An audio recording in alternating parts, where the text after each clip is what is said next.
Marami pa ring nagtatanong kung ano na nga ba ang tunay na status ni Bimby Aquino at Raisa Maedizon matapos ang mga viral nilang eksena sa Eat Bulaga at sa iba pa nilang public appearances. Dahil sa natural nilang kulitan, tawanan, at pagiging komportable sa isa't isa, hindi na iwasan ang mga espekulasyon na baka may mas espesyal na namamagitan sa kanila. Sa social media, mabilis kumalat ang mga clip at larawan nila, kaya marami ring netizens ang patuloy na sumusubaybay at kinikilig sa kanilang tambalan. Kapag pinanood ang mga huling pagkakataong magkasama sila sa programa at sa mga public events, mapapansin na magaan ang kanilang pakikitungo sa isa't isa. Pareho silang relaxed, marunong sumabay sa biruan, at natural ang reaksyon sa harap ng kamera. Hindi sila mukhang naiilang, kaya maraming manonood ang nagsasabing malakas ang kanilang chemistry. Sa mata ng publiko, hindi ito mukhang pilit, kaya mas madaling makuha ang atensyon at simpatsya ng audience. Sa bawat ngiti, tinginan, at asaran, mas lalo pang lumalakas ang interes ng mga tao sa kanila. Isa rin sa mga dahilan kung bakit maraming kinikilig ay pareho silang lumaki sa harap ng publiko. Kilala na sila ng maraming Pilipino mula pa noong bata sila, kaya ang makita silang muling magkasama ay nagdadala ng nostalgia sa mga matagal nang sumusubaybay sa kanila.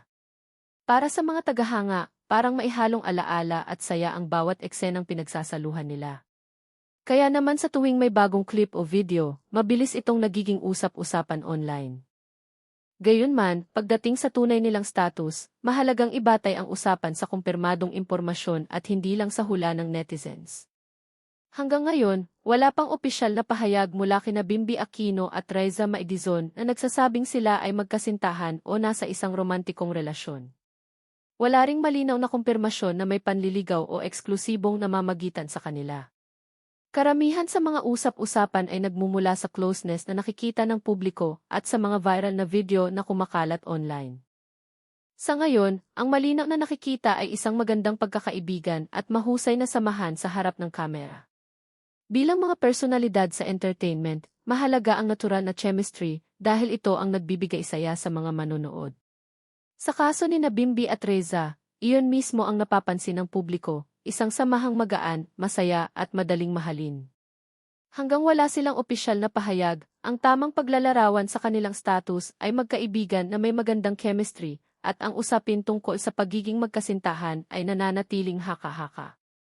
Sa huli, mas mainam na hintayin na lang ang anumang opisyal na pahayag mula sa kanila o sa kanilang mga pamilya. Habang wala pa iyon, ang pinakamagandang tingnan ay ang positibong samahan at saya na naibibigay nila sa mga tagahanga. Sa mundo ng showbiz, hindi lahat ng malapit at sweet sa kamera ay may romantikong ibig sabihin. Minsan, ito ay simpleng pagkakaibigan, respeto, at natural na koneksyon na talagang nakakaaliw panoorin.